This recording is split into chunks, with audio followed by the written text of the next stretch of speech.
रामलला का जो जन्म स्थान है उसका इतिहास में थोड़ा सा आपके सामने रख रहा हूं। 1527 में बाबर के सेनापति मीर बाकी ने 1527 में बाबर के आदेश पर रामलला के स्थान को ध्वस्त करके और वहां पर बाबर का ढांचा खड़ा करा। उस समय भी अफवाहें फैली गई कि तुम्हारे रामलला का स्थान तो तोड़ दिया गया है। तो जनमानस के अंदर ऐसा लगा कि तुम एक मूर्ति को तोड़ सकते हो किंतु हमारे अंदर विराजमान रामलला को कैसे तोड़ोगे। तो पूरे शरीर के ऊपर राम नाम गुदवा लिया। इतनी अपार श्रद्धा है राम के प्रति। 1528 में बाबर का ढांचा खड़ा करा। 1528 से लेकर और 1992 तक हिंदू समाज ऐसा नहीं है कि वो चुप रहा। हिंदू समाज के अंदर का हनुमान जागा, 77 बार आंदोलन करे। 76 आंदोलन विफल होने के बाद 1990 में संतों के आह्वान पर विश्व हिंदू परिषद ने पूरा रामलला का आंदोलन अपने हाथ में लिया। संत यहां का जन्म, संत जो है, संत इस देश की आत्मा है। संतों ने आह्वान किया और विश्व हिंदू परिषद ने इस आंदोलन को लिया। 6 दिसंबर 1992 का कलंक का ढांचा ढहना चाहिए योजना बनी गई। 2 प्रकार की टीमें बनी। 76 बार जब आंदोलन असफल हुआ उससे सबक लेकर और इस आंदोलन की योजना बनी गई। ऐसी योजना 2 प्रकार के दल बने, एक गुप्त दल, एक प्रदर्शन दल। दोनों दल ने अपना अपना काम बखूबी निभाया। 6 दिसंबर की योजना बनी। प्रदर्शन दल जो था वो अपनी तैयारी से, जो कार सेवक थे, कार सेवा करने वाले, ये कार सेवक कौन थे? कार सेवकों ने सीने पे गोली खाकर रामलला को आजाद करा। वो कार सेवा में जो जाने वाले थे उसको खुद को मालूम था कि मैं वापस जिंदा आऊं इसकी गारंटी नहीं, किंतु उसने कार सेवा करी। कुछ कार सेवकों ने घर पे बताया, कुछ ने तो बताया भी नहीं। अपना बैग भर के निकल दिया रामलला के स्थान की ओर। स्टेशन जहां से रेलवे ब्रेड के अयोध्या जाना था, जिस स्टेशन पे जाना था, तो पहले से योजना बनी हुई थी। कार सेवक वहां अपना बैग लेके पहुंचे, वो गुप्त दल, और पहले से ही हाथ में भगवा झंडा लेकर जो प्रदर्शन टीम थी वो कोलाहल मचने लगी, जय जय श्री राम का नारा लगाने लगी। प्रशासन समझा कि ये जा रहे का अयोध्या करके उनको पकड़ के और जेलों में डाल दिया। तो प्रदर्शन टोली जेल में और कार सेवक अपने मिशन की ओर आगे बढ़ गए। बढ़ते गए बड़ी बड़ी स्टेशनों पर, जहां बड़े बड़े स्टेशन आए, जहां ट्रेनें बदलनी थी, उस जगह पे गए। वहां प्रशासन बिल्कुल तैनात खड़ा था कि किसी भी हालत में परिंदा भी पैर नहीं मारे अयोध्या के अंदर। ऐसी व्यवस्था बना रखी थी। किंतु राम का काज है, राम के काज में जय श्री राम का नाम लेकर वो कार सेवक आगे बढ़ते जा रहे थे और वो अपने अंजाम की ओर सरयू नदी के तट पे पहुंच गए। अयोध्या का जो हिंदू समाज था वो कार सेवकों के आतिथ्य में बैठा था। उनको मालूम था ये कार सेवक आ रहे, भूखे आ रहे। हर घर में चूल्हे जले, सबको खाना दिया गया। कार सेवक धीरे धीरे अयोध्या के अंदर प्रवेश कर गए। तत्कालीन सरकार के जो मुख्यमंत्री थे वो कल्याण सिंह जी थे। केंद्र में सरकार हिंदू विरोधी थी।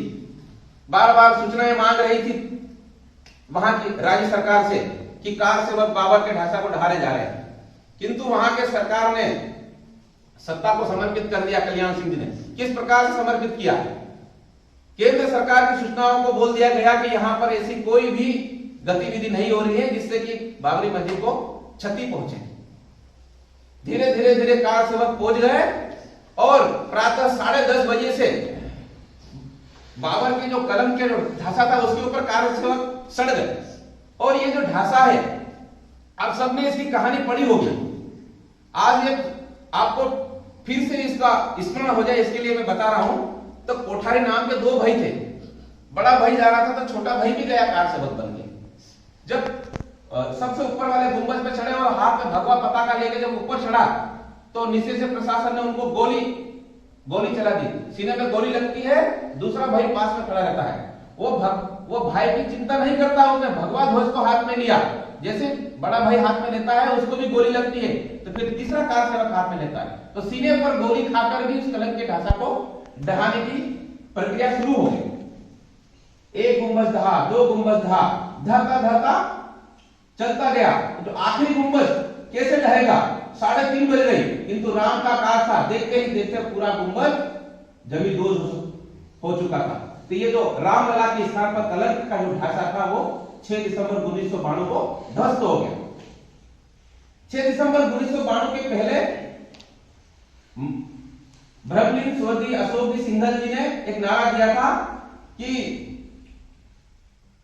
आओ कार सेवको, जागो कार सेवको, करो कार सेवा। और उन्होंने कहा था कि रामलला हम आएंगे, मंदिर वहीं बनाएंगे। तो बंधुओं, जिस दिन वो कलंक का ढांचा ढहाया, उसी दिन ढांचा ढहाने के तुरंत बाद वहां पर राम जी का मंदिर बना दिया गया था। और उस दिन के बाद में दूसरा जो नारा आया वो ये आया कि रामलला हम आएंगे, मंदिर भव्य बनाएंगे। ऐसे हमारे प्रभु श्री राम जी 6 दिसंबर 1992 को उनका जन्म स्थान आजाद हुआ। 1992 से लेकर आज 2021 तक इस 28 वर्षों के अंतर्गत हर वर्ष राम जी की रामनवमी टाट के अंदर, तंबू के अंदर मनाई जा रही है। तो हमारे जो रामलला है वो टाट में बैठे हैं और हम सब ठाट में बैठे हैं। ये ऐसा कैसे संभव हो सकता है? इसीलिए बंधुओं, अब ये तो हम सबको मालूम है 5 अगस्त को भगवान प्रभु श्री राम जी का भव्य मंदिर निर्माण हो, इसके लिए उनका भूमि पूजन हो चुका है और अब भव्य मंदिर निर्माण हो। ये जो श्री राम जन्मभूमि तीर्थ क्षेत्र अभियान जो है, ये जो अभियान है भारत की दशा और दिशा तय करने वाला है। तो भगवान प्रभु श्री राम जी का मंदिर बनाना है और इस राष्ट्र का भी मंदिर बने, इसलिए हम सबको और हनुमान बनकर और कार सेवक बनकर इस निधि समर्पण अभियान में हम सबको एक हनुमान बनकर और गिलहरी जिस प्रकार से राम सेतु में लगी थी, उसी प्रकार हम सबको लेकर और इस अभियान में हम सबको लगना है। इतने ही बात आपके बीच में रखकर मैं अपना स्थान ग्रहण करता हूं। जय श्री राम।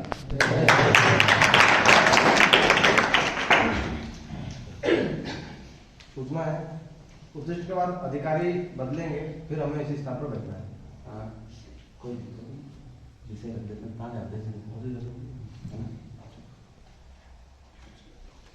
दिसंबर को वाहन रैलियां निकाली गई और 25 दिसंबर से 31 दिसंबर के बीच में ग्राम अभियान समिति की बैठकें हो गई। जिन गांवों में ये काम नहीं हो पाया है, उन सबको सबसे पहली प्राथमिकता